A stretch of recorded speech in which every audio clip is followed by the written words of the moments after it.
जी, barrister Ali Zafar साहब हमारे साथ मौजूद है। सर ये बताइएगा कि सुन्नी इत्तेहाद कौंसिल में तहरीक-ए-इंसाफ ने शमूलियत इख्तियार की, लेकिन उसका फ़ायदा कहीं भी नहीं हुआ। आम इंतखाबात में भी मखसूस नशिस्तें भी नहीं मिली और इसके अलावा बाकी भी देखें तो क्या मिला तहरीक-ए-इंसाफ को सुन्नी इत्तेहाद कौंसिल में जाके?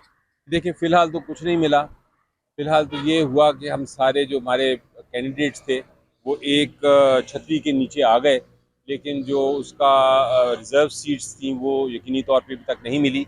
लेकिन उसकी कानूनी जंग जारी है, जब तक फ़ैसला नहीं करती हाई कोर्ट पेशावर में भी और सिंध में भी और लाहौर में भी पेंडिंग है मैटर्स। जब उनका फ़ैसला इंशाल्लाह होगा और अल्टीमेटली मुझे लगता है सुप्रीम कोर्ट का फ़ैसला इस पे होगा, फिर हम देखेंगे कि इसका कोई फ़ायदा हुआ या नुकसान हुआ। अभी फ़िलहाल तो रिज़र्व सीट्स नहीं मिली, आप एक दुरुस्त कह रहे कानूनी हैं। सवाल, आप सेनेटर भी हैं, तहरीक-ए-इंसाफ को और मुश्किल सामना करना पड़ सकता है, सेनेट के इलेक्शन है, तो सुन्नी इत्तेहाद कौंसिल के प्लेटफ़ॉर्म से सेनेटर्स होंगे, ये तहरीक-ए-इंसाफ के प्लेटफ़ॉर्म से होंगे, ये कानूनी थोड़ा-सा बता दें जी और देखें, क्या। जो आने वाले सेनेटर्स हैं वो तो सुन्नी इत्तेहाद के प्लेटफॉर्म से होंगे, क्योंकि एमएनएज़ जो और एमपीज़ जो हैं वो सुन्नी इत्तेहाद में शामिल हो चुके हैं, तो सेनेटर्स भी सुन्नी इत्तेहाद की तरफ से ही होंगे।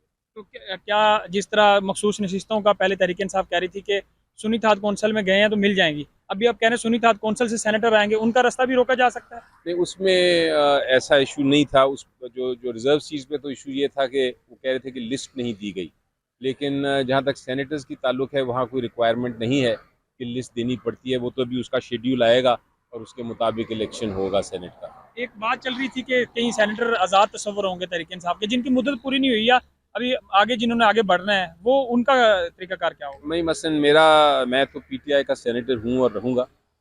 मैं तो अभी जो जो जो जिनका अभी ड्यूरेशन रह गई है वो तो पीटीआई के रहेंगे, जो नए आने वाले हैं वो सुन्नी इत्तेहाद के होंगे। ठीक है, यानी थैंक यू। आज़ाद तस्वर नहीं होंगे आप। आज़ाद नहीं होंगे।